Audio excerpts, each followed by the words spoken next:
David Fairchild was a botanist with an insatiable appetite for discovery. He worked as a plant explorer for the U.S. Department of Agriculture and introduced more than 200,000 plants to the United States. His imports included new varieties of cotton and the Japanese cherry trees, but his focus was on food. In this lively biography, Stone, a veteran traveler himself, follows Fairchild's footsteps through Europe, Asia, and South America, recreating the adventures that brought us mangoes from India, avocados from Chile, and pomegranates from Malta, along with many other delicacies that revolutionized the American diet.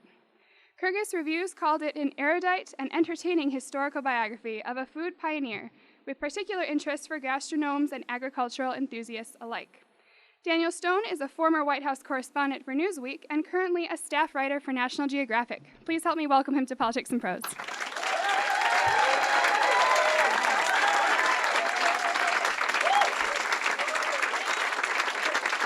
Wow.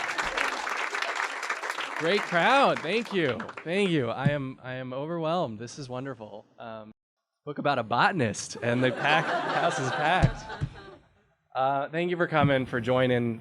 This is a story I worked on for the past several years. It's a story about food. It's a story about adventure. And it's a story that I pieced together piece by piece and that I'd love to tell you about. This is a story about David Fairchild, but it's really a story that predates David Fairchild and me and you and all of our families. This is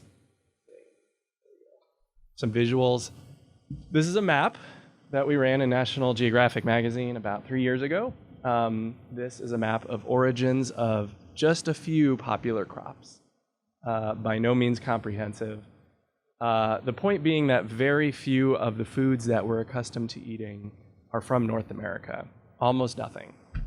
I like to say that our food, very much like our people, are immigrants. Things came here over the past century, and many from David Fairchild.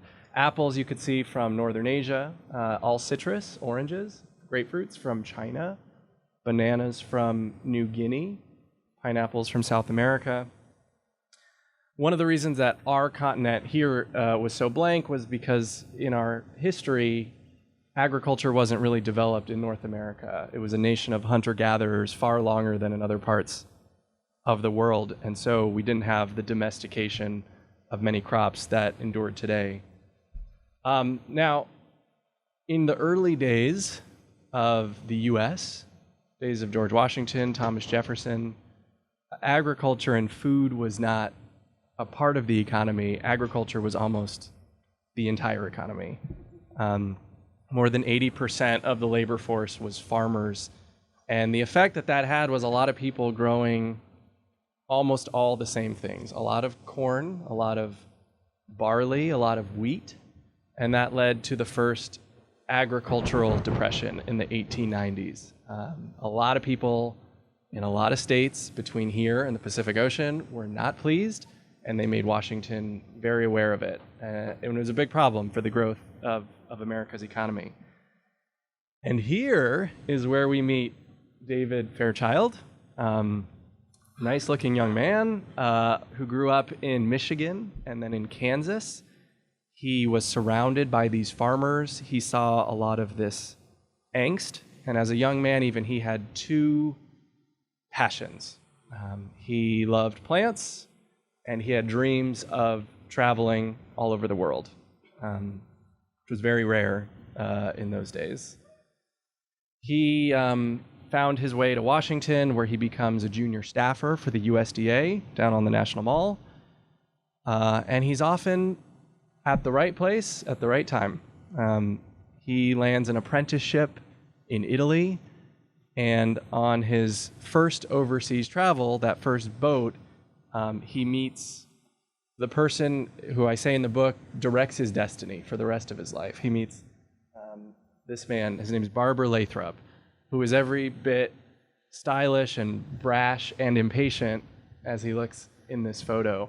Barbara Lathrop was a fabulously wealthy, globe-trotting playboy bachelor who had circled the world at least a dozen times before he met Fairchild, and was taken in by this young man who had these great ambitions but was very awkward. Didn't really know how to hold a conversation, didn't really know how to interview, didn't know which fork to use, those types of general awkward qualities. So the two of them travel together. They start traveling all over the world. It's, like I mentioned, a very strange pair.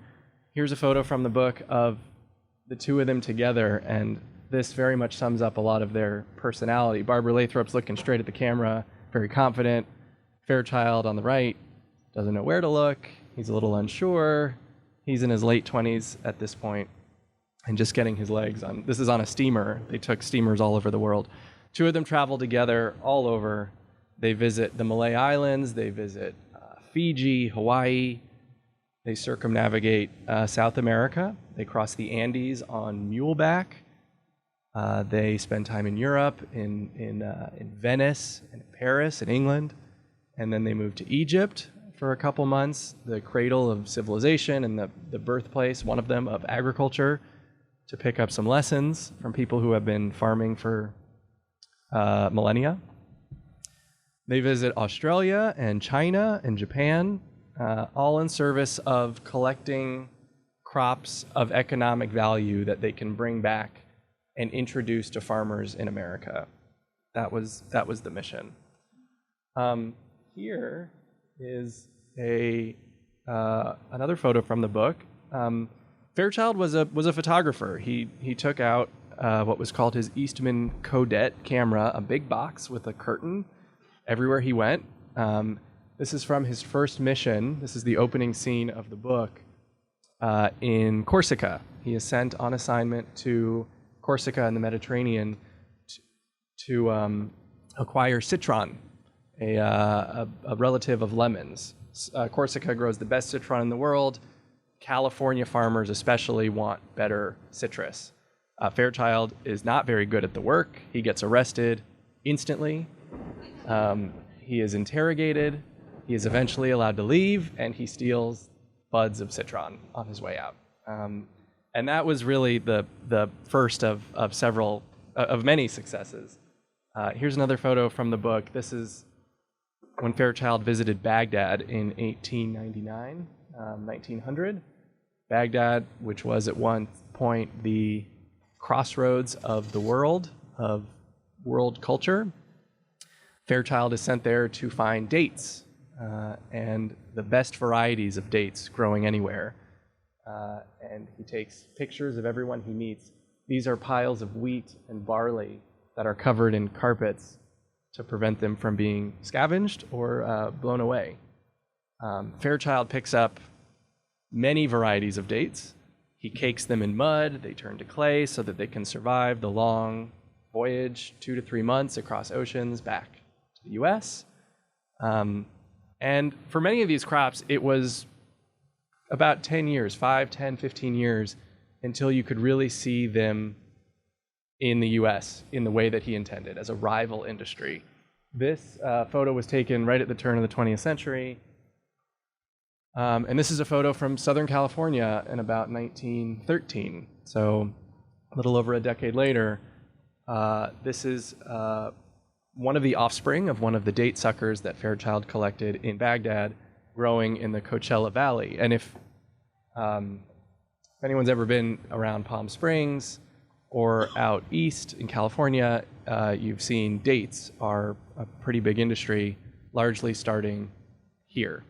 On another mission, this is one of my favorite images from the book, also that Fairchild took. Fairchild is sent to Bavaria to find hops, the best hops in the world. U.S. beer was not great in those days. Bavarians were growing and making the best beer in the world. Fairchild is sent to acquire hops. And, you might ask, was he a spy? Was he a diplomat? And in this case, he was a little of both. Hops were so prized in Bavaria that the growers actually hired young men to guard their fields at night so no one would steal the hops. And Fairchild, even writes in his journals, I could have waited until they fell asleep, 3, 4 in the morning, taking some cuttings, like he did with the citron, take the next train out, but he prefers diplomacy on this one. So he gets to Bavaria, small village. He flatters the growers. He compliments them, the best hops in the world. He drinks with them in the beer hall. He resorts to personal flattery, including this portrait. This is, he takes this man's portrait, which is a rare treat in those days, to show him great respect. And Fairchild also buys a plaque for the town square to memorialize the greatest hops in the world come from here. And it works. One evening, it's raining. There's a knock at Fairchild's door, and it's one of the hops growers who says, I think I know what you're doing. I think I know what you're interested in. If you go to the next town, I'll ship you some hops, and then you should leave. Yeah. And that shipment of hops, there were seeds and cuttings, really boosted the U.S. beer brewing industry in the U.S. here, certainly in the 2 decades before Prohibition. Here's one more mission Fairchild was on. This is a gardener he met in Yokohama in Japan, just south of Tokyo. This is one of the places Fairchild was first taken by the cherry blossom trees, the sakura trees. And he lathers, again, praise and flattery, which is fairly genuine at this point. He's very good at this kind of work, the peaceful exchange of crops. And this mission was very formative, certainly affects many of our lives. In here, Fairchild gets back to the US. He imports about 2 dozen cherry trees into his own property with his wife up here in Chevy Chase. The White House, the President Taft, Helen Taft, catch wind. They're very interested in these beautiful trees that are actually just sterile trees. They're sterile cherry trees that don't produce any cherries, but they're beautiful.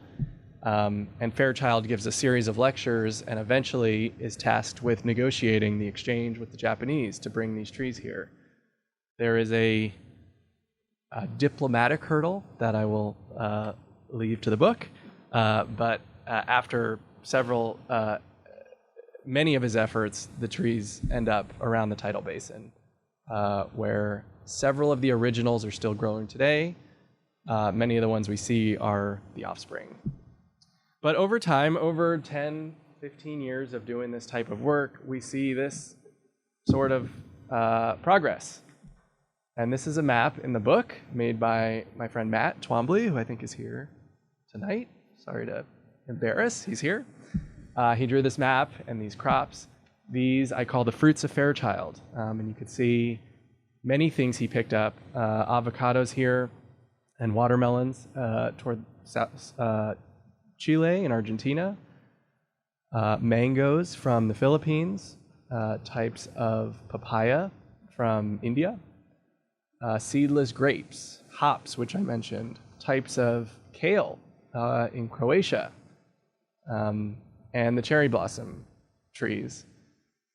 This was truly a global reach for him in this era, and he had, by the time he finished traveling, visited more than 50 countries, all of them by boat, all of them after long sea voyages, and returned home very much a agricultural hero. The USDA actually started to commission portraits, watercolor portraits of Fairchild's finds and many of the other fruits and vegetables coming into the country.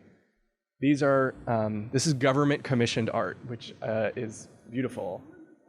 These are paintings of, on the left, Fairchild's citron from Corsica. And on the right is a fruit Fairchild loved all his life called the mangosteen. Yeah. This was Fairchild's favorite fruit, a very, very difficult fruit to introduce for a couple different reasons I'll mention. Has anyone in here tried a mangosteen? A few. It's hard to find, and you certainly can't really get them in American supermarkets unless they're specialty markets that import fruit. Just as a comparison, on the left, most citrus fruits travel very well. They have long shelf lives. They're very sweet. They grow very easily. They don't ripen too fast. The mangosteen is the opposite of all of those. It doesn't ship very easily. It bruises very easily. It ripens as soon as you pick it. So when you think about traveling on boats across oceans or in planes, it never caught on. And he regretted that until he died in the 50s. Now, with this type of story, especially for those of you who are gardeners or farmers, you might wonder, well, bringing in plants and plant material also comes with some risk of what you're bringing in with plants, right? And Fairchild was often cognizant of the effect of plant transport, plant introduction, but he was pretty Pollyannish about what fruits could do. He didn't really worry about the effects. And toward the 19-teens, he gets into this debate with this man. This is Fairchild on the left, and on the right is a man named Charles Marlatt, who these men are contemporaries. They actually grew up in Kansas together. Marlatt was the best man at Fairchild's wedding, so they knew each other pretty well. Fairchild was a botanist. Marlatt was an entomologist, studied insects. And so while Fairchild is arguing for the free exchange of plants between countries, Marlatt is arguing for the risk and the danger that comes. And they're both right. They both have valid arguments. And it's very much an intellectual debate that eventually gets pretty personal. And their wives who play bridge together have to stop playing bridge together. But they took this debate very public. They took it national. Here are dueling magazine covers from the National Geographic in 1911. This is the same year. And on the left, you could see, if your eyes are better than mine, you could see David Fairchild's top story, New Plant Immigrants. Right? It's a nice spin. And on the right, by Charles Marlatt, Pests and Parasites. They're arguing about the same plants, and they're very much going at it personally. Marlatt eventually kind of prevails in this debate, and it's a valid argument, like I mentioned, of the pests and the fungi and the insects that are coming in.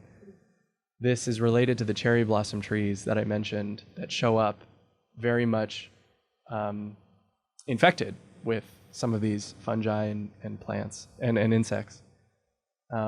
Congress eventually passes a quarantine law that results in all foreign plant material being inspected when it arrives, which poses a hurdle for anyone trying to import plants quickly before they die. That quarantine law is also now the reason 100 years later why when we all get on an airplane, you have to fill out the form that says, I haven't been on a farm or I haven't been near livestock. So Fairchild slows down his work at that point. He develops and hires a few proteges, one of whom goes to South America to find better varieties of avocados, one of whom goes to Russia to find better varieties of wheat, and the third, a man named Frank Meyer, who goes to walk across China in 1905 and finds dramatic and transformative varieties of soybeans chiefly, but also comes across a type of lemon that is a natural hybrid between a lemon and an orange. It's a very sweet lemon, and that became the Meyer lemon, which many of us see written about on pop culture blogs everywhere. I'll wind down in a moment.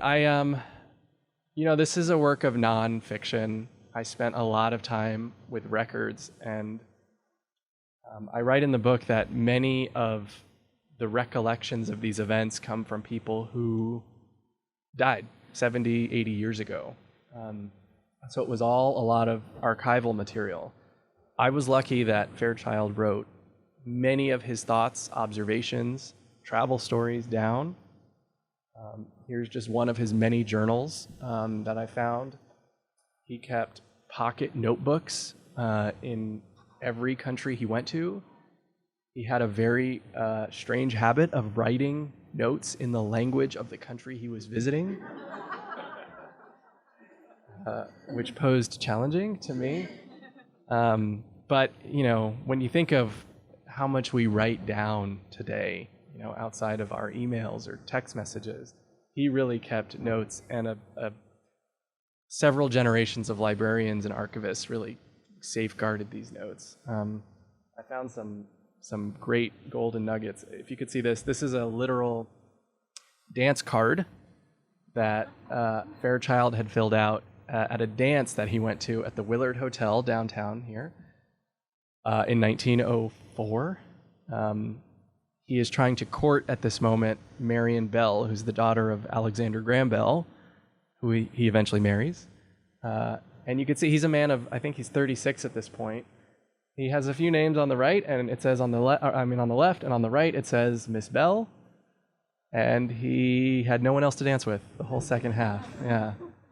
But I was lucky to find his grandchildren. They had troves of love letters that the two had written back and forth, just showing this portrait of courtship and the early days of marriage in a way that we don't often see from that era. So many of them are in the book. And then it was a lot of these sorts of things. Fairchild had sat over a typewriter for what amounted to many years of his life to type out these manuscripts, and I took notes on all of them. Many of them are brilliantly written. He was a great writer, and he was a prolific writer.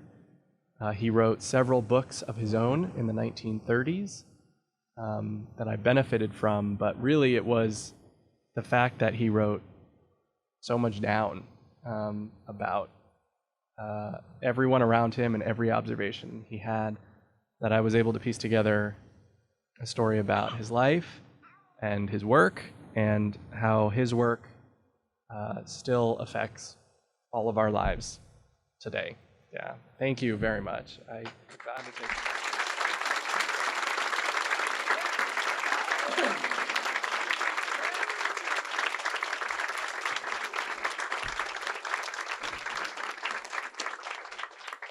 I'm glad to take questions if anyone has some. Please. A fascinating story. Thank you. Thank you. Can you make any generalizations about how he did it? His successes, I'm sure it's in the book in detail, but I mean overall lessons that maybe people who are not necessarily trying to do this with botanicals, but with other innovations can learn from today. He very much benefited from his era, right? Borders were generally open. People did not travel. No one really knew of the risks. Like I mentioned, he was very lucky, but he got very good at the kind of diplomacy aspect to it. And he also benefited from being a man of distinction in this city, in that era, which recognized mainly white men of distinction. He meets Barbara Lathrop. Without that initial investment, it was $1,000 that Lathrop gave him in 1894, which was more money than Fairchild had ever seen.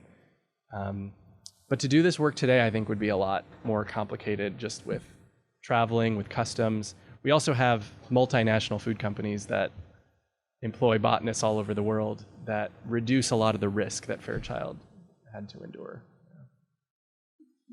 Daniel, I've got one. Please. So of all the wonderfully, vividly, lucidly written episodes you describe in the book, thank you, by the way. Oh, thank you. Yeah.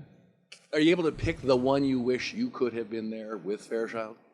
There are a couple. One major one that I didn't even mention here, but Fairchild visits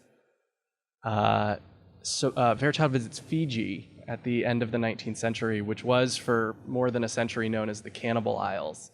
And he's at the very tail end of that legacy of cannibalism on Fiji, which was, cultural for many reasons I won't go into, but I've always wondered, wow, what a remarkable place to have been and people to have witnessed. On that same trip, he goes to Hawaii, and Hawaii in the 1890s is just on the verge from becoming annexed against the will of many Hawaiians by the U.S. And reading his observations, which are very much, he's a man of his era, faults and all. So reading his observations about what Hawaii was like 50 years before, a few years before it becomes a territory, 50 years before it becomes a state, I would have loved to see that. Hey, it's great talk. Thanks. Thank you. Yeah. It's clear that Fairchild and the United States benefited greatly from this. I'm wondering what was in it for the people from whom he acquired the seeds and for those countries. What did they get out of this That's a great bargain? question. He sold it as, we honor your agricultural history, especially when he visited a place like Egypt, right? China, you've been farming for 4 centuries. We are but a young country. We want to honor, we want to pay tribute. He did this especially with dates in Baghdad, and he imports the date trees, like I showed, into Southern California, and he usually made sure of some sort of reciprocation. The Coachella Valley ended up paying tribute to Baghdad in Iraq in a number of ways. Chiefly, or the chief that I know about, the high school was named after, I don't remember the high school. Coachella Valley's mascot was named the Arab, and not out of like cartoonish racism, but out of like genuine honor. So he always tried to like flatter them, but genuinely. Great, yeah. thanks. And I should say, with the cherry blossom trees, we got those trees as a gift from Japan. In exchange, which most people don't know, the U.S. gave Japan a equal-sized shipment of flowering dogwoods, which are native here to the U.S. It's so difficult to imagine life here without these foods, too. So how did people respond when here's an avocado, here's the Meyer lemon, these new things? How did people respond to them, and did they want them? Did they not want them? Mixed, yeah. So Fairchild said there were 2 phases of food introduction. Introducing a new crop to farmers, and then introducing it to eaters, trying to create a market for it. Sometimes it was fairly easy. It was usually very, very difficult. And it's a catch-22. If farmers don't grow it, no one can eat it, and no one would eat it. If no one will eat it, farmers won't grow it. So he benefited from the agricultural fairs, especially the World's Fair in Buffalo in 1901. Was kind of a tribute to global agriculture and the newness of agriculture right at the beginning of the century. And those were core marketing opportunities that some of these foods had to go into. But, Fairchild failed a lot, especially in the marketing angle. He picks up a personal-sized pineapple in South Africa, and he thinks this is brilliant and it's gonna change everything. And no one wants personal-sized pineapples. People want big pineapples. And he called it wrong more than a few times. But it was a tough process. Yeah. Congratulations. I know that food media and media broadly has been buzzing about this nationally, and I assume a lot of the press has been about what it teaches us today as it relates to the sustainable food movement. So I'm curious what you think the impact of exposing this history and this man is to current food work in agriculture and environment. I have thought what Fairchild would say about our current food system quite a bit. I think he would see it as a natural progression of globalization of food, of foods being imported and then being exported to grow more cheaply in countries where the cost of labor is lower. I use the metaphor several times in the book of the primary colors. Fairchild brought in a lot of original rootstock, original type crops. Some of them are still grown in Florida, where he imported a lot of his tropical crops. And companies like DuPont, Syngenta, companies that develop new seeds, innovate seeds, they use those kind of original colors of Fairchild to innovate. Certainly that's true with chocolate. They do that a lot also. But yeah, I think Fairchild deserves a lot of credit for our modern food the same way that someone like Alexander Graham Bell does for the iPhone, right? It's a long progression, but it's the initial core of an idea. Hi, Daniel. Thank you so much for doing this. Thanks. I'm a big fan. I'm curious. I know you talk about so many delicious fruits and vegetables in the book. If you were stuck on a desert island and can only have one fruit and one vegetable with you forever, what would those two be? I love pineapples. I love mangoes. If I was stuck on an island, I'd probably grow mangoes and eat them. Yeah. And the vegetable.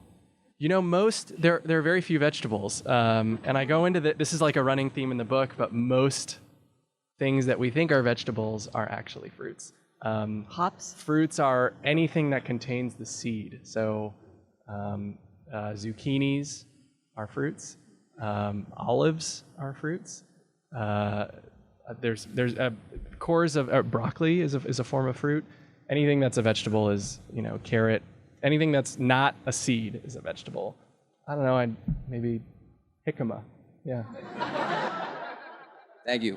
Yeah. I have two questions, just choose one.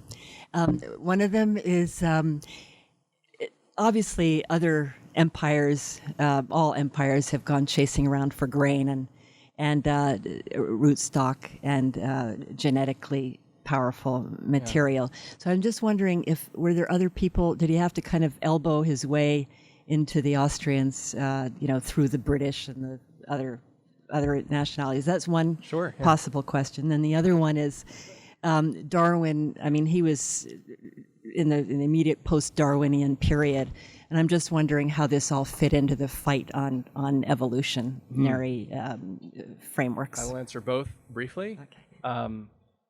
About Darwin, Fairchild was a huge fan and colleague of Alfred Russel Wallace, who was kind of the contemporary of Darwin. Darwin was in the Galapagos, while Russel Wallace was studying natural selection in the Malay archipelago. I don't think evolution of crops came into this calculation much. To your first question about other food explorers, countries for centuries had tried this method of essentially economic growth. Thomas Jefferson even realized at the very beginning of this country, our country, that he even said the greatest service which can be rendered any country is to introduce a new food to its culture, a new plant. And he traveled all over the world. He asked consulate officers all over the world to send plants. Sometimes, it was by theft, Jefferson, but there were food explorers in Russia and Britain. There's one major one named Nikolai Vavilov in Russia. Fairchild never ran into any of these guys, but he also fellow industrial spies. He benefited from the golden age of travel, being newly able to go more places, and that was novel. Really interesting. Thank you. Yeah, thanks. Great. That was a good segue into my question, because I was going to ask if, looking at the maps with the various crops and their origins, if Fairchild had intersected with Vavilov, because he's known for, sort of articulating and the centers of diversity for crops, and was a massive, the Russian plant explorer, Vavilov, and died in the 40s. So I was just wondering if first question was whether they had met. And then, I don't think they did. Yeah. I don't. Okay. And the other one was the over 200,000 plants and seeds that were collected, I think you said. Yeah. Did they end up in the Fort Collins National Seed Laboratory or become a basis for that collection?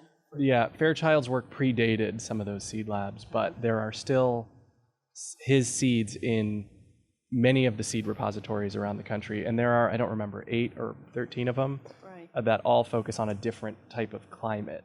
You have the tropical crops in Florida, you have Midwestern crops in Iowa. Right. And then someone over there asked the question about did he give anything back to the sources, the countries or the individuals that had provided the material? And it's just a comment that is a big question, but there are 2 treaties, the International Treaty for Plant Genetic Resources for Food and Agriculture, which is administered by the Food and Agriculture Organization of the UN, and then the Convention on Biological Diversity. between the two of those, they monitor and value various crops. That's a way for plants to continue to be exchanged. Which, today, yeah, that's probably starting important, especially now, Right. when you think of global treaties. It was a little more, seat of everyone's pants in this era. And, Right. To everyone's question about what he gave back to a country, it's somewhat difficult to give a gift to a country, right?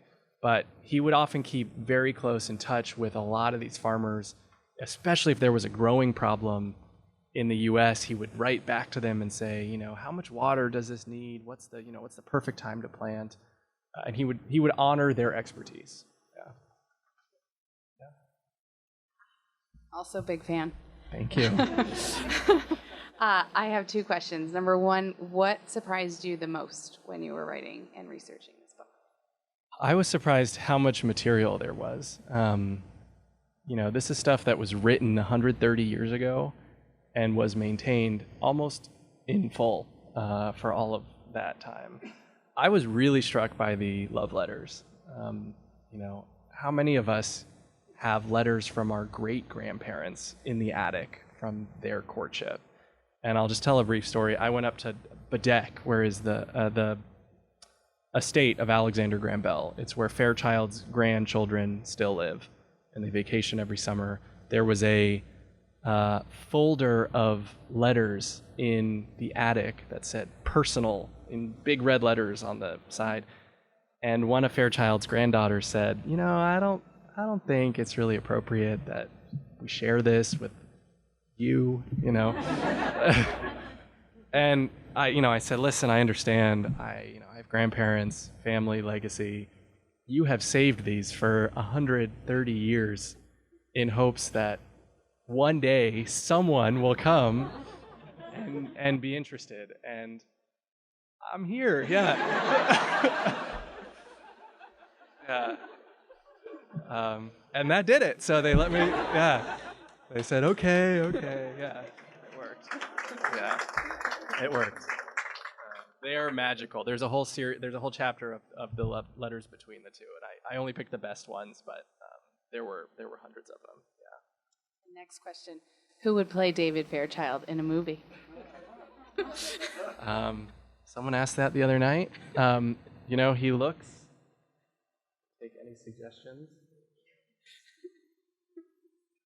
I'm very bad at this, but I would guess he looks a little like yeah. I don't know. George Clooney or Jack Nicholson, Morgan. I'm naming names. I don't know. Not my expertise. Yeah. Yes, sir. Fairchild worked during the age of mass immigration into the United States. I'm wondering whether that information coming from abroad with the immigrants influenced what he went looking for food. Yeah, the debate of immigration plays very much into the book. It's very present in that era. And there's an opening of the U.S. right at the turn of the 20th century. There's an excitement. Teddy Roosevelt becomes president. There's a youthfulness that comes to the Capitol. Within about a decade, yeah, it disappears. There's a wave of nationalism. There is a changing of attitude about immigrants and of foreign things coming in. There were a good number of Americans who didn't want the Japanese cherry trees because they were Japanese cherry trees. And that, you can draw your comparisons between that debate versus the one we're having today about nationalism, globalism.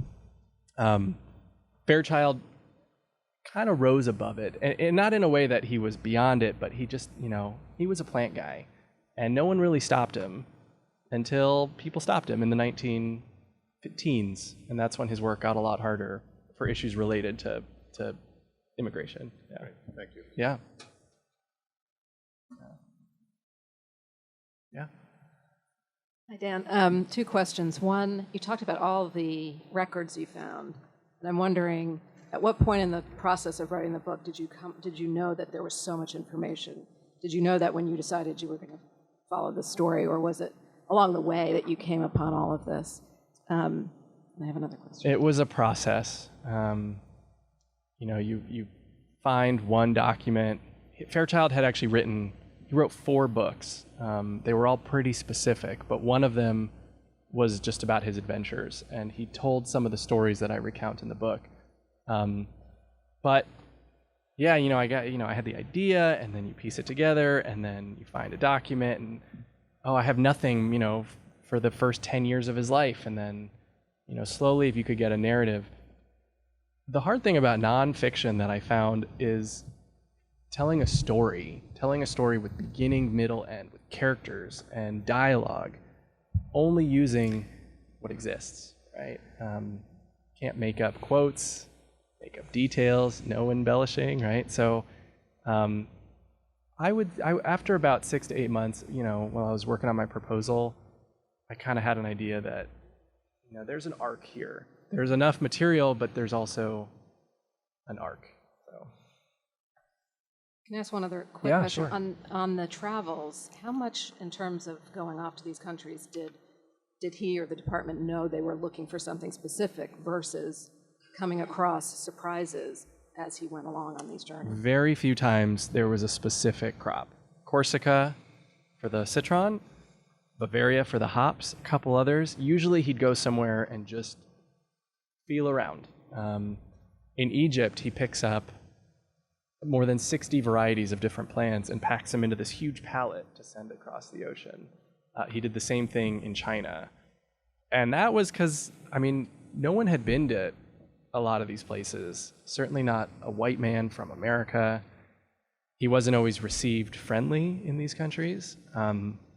He was shot at times, he caught diseases, he was arrested. But yeah, the government sent him and continued to fuel his travels because he kept delivering. If he sent 60 crops, maybe 6 of them would become something, but that was worth the expense. Yeah. Yes. Hi, another fan. I'm curious about this relationship between Fairchild and this older guy that you described as a playboy. They sound like such different people. What got this guy interested in Fairchild, and how did that relationship play out? It's a very long answer, but I could sum it up.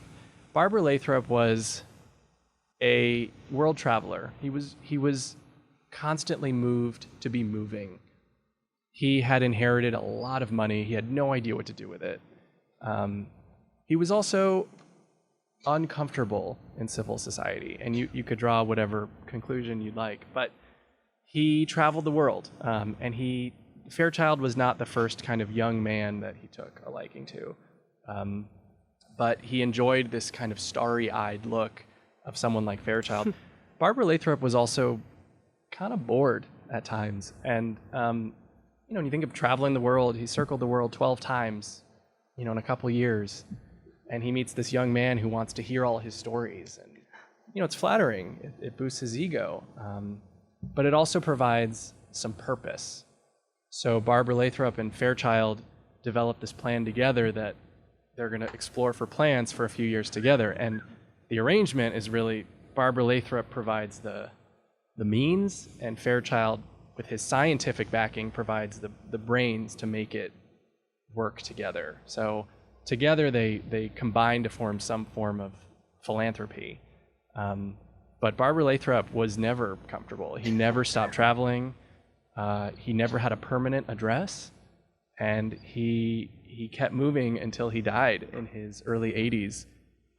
And he happened to be in Philadelphia when he died. He had no family, no nothing in Philadelphia. And he's buried in Philadelphia, so still there.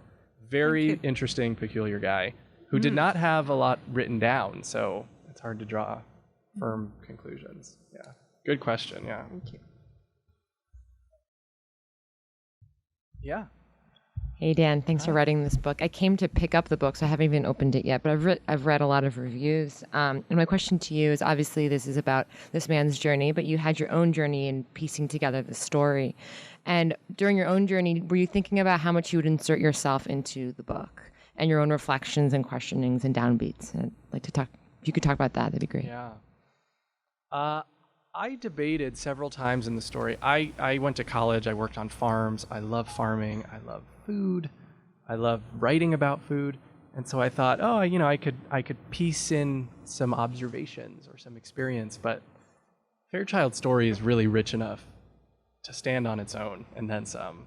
So, I have some of my experience in the prologue and in the epilogue, but I decided to keep it very much focused on him.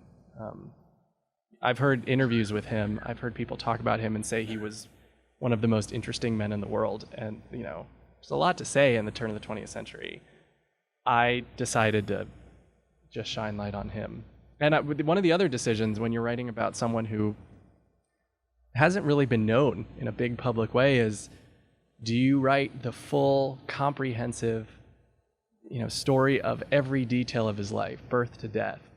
And I thought of doing that just to have the history, but I also wanted to tell a story and hope to attract people who might be interested in traveling along with them and not getting bogged down with, botanical details ad nauseum. And that he wrote a lot of those. So, yeah. Thank you. Thanks. Hi. Go ahead. I'm curious if on these travels of yours, when you were researching the book, if you found, or what types of archives you found in foreign countries and maybe a foreign government archive about him, or if there was no trace of his being there. Very little. The plaque that he bought in Bavaria is still there. I know that. I did a lot of research in Florida, where everything is still named after David Fairchild, including the Fairchild Tropical Botanic Gardens. I visited Nova Scotia, where he's buried, and the Bell family still lives. Actually, funny aside, his grandchildren told me stories how they used to drive with Fairchild from Miami to Nova Scotia before the highway system, when cars went like 30 miles an hour top speed. It took like 2 weeks. I went to Japan to research the cherry blossoms, and essentially the grandson of the man that Fairchild negotiated with still runs the same company. But Fairchild was in and out of these countries. Not a lot of them were developed countries. There wasn't great record keeping. I didn't find really remnants of his legacy abroad. Cool. Yeah. Hi, Dan. Hi. When you're writing nonfiction, you have to stick to the facts, Sure. and sometimes that's really frustrating.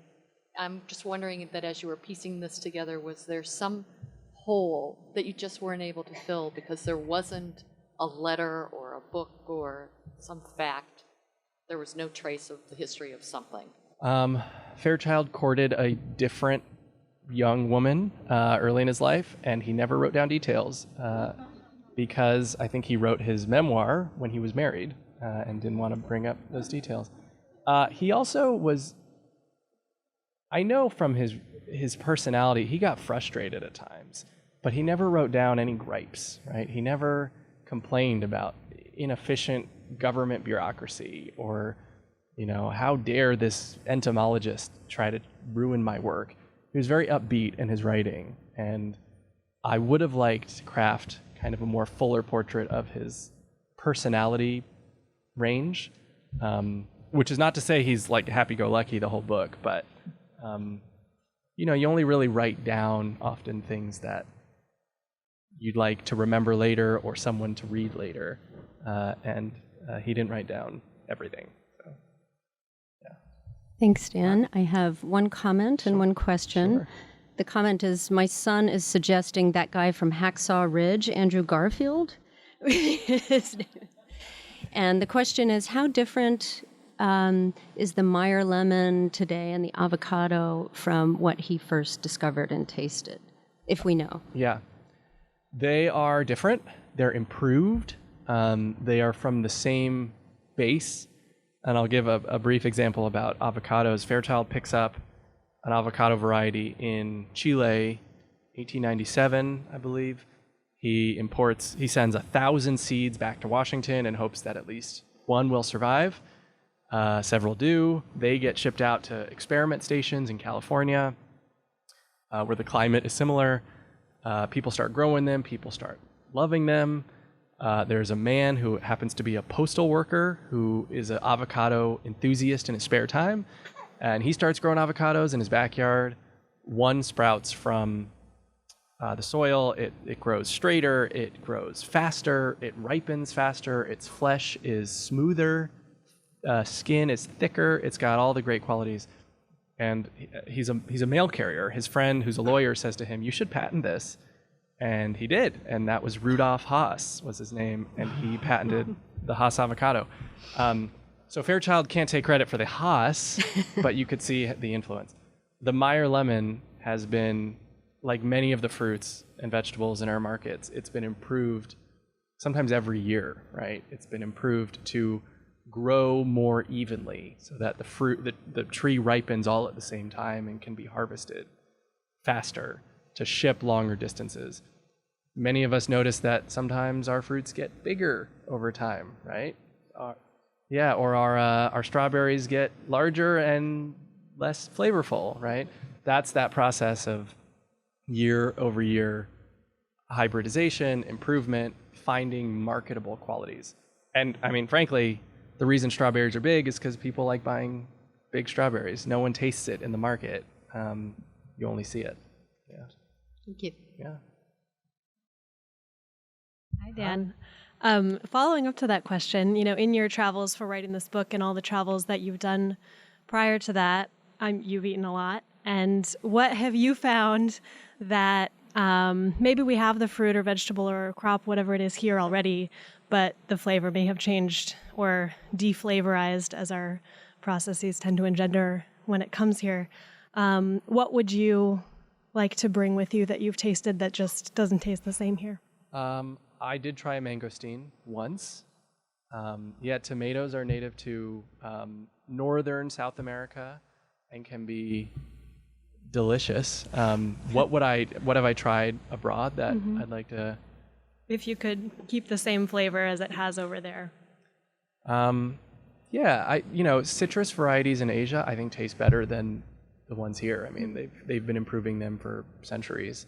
Grapes and wine. You think of California, again, the Napa Valley, Sonoma. Grapes are from the Caucasus, right? And if you try wine in Georgia, the country, it's great, right? It's really got that test of time. So I don't have, I'm not snooty about global flavor, but I do think the people who have been doing things the longest tend to kind of know how to do them pretty well. Yeah. I think that could be it. Thank you very much again. Thanks.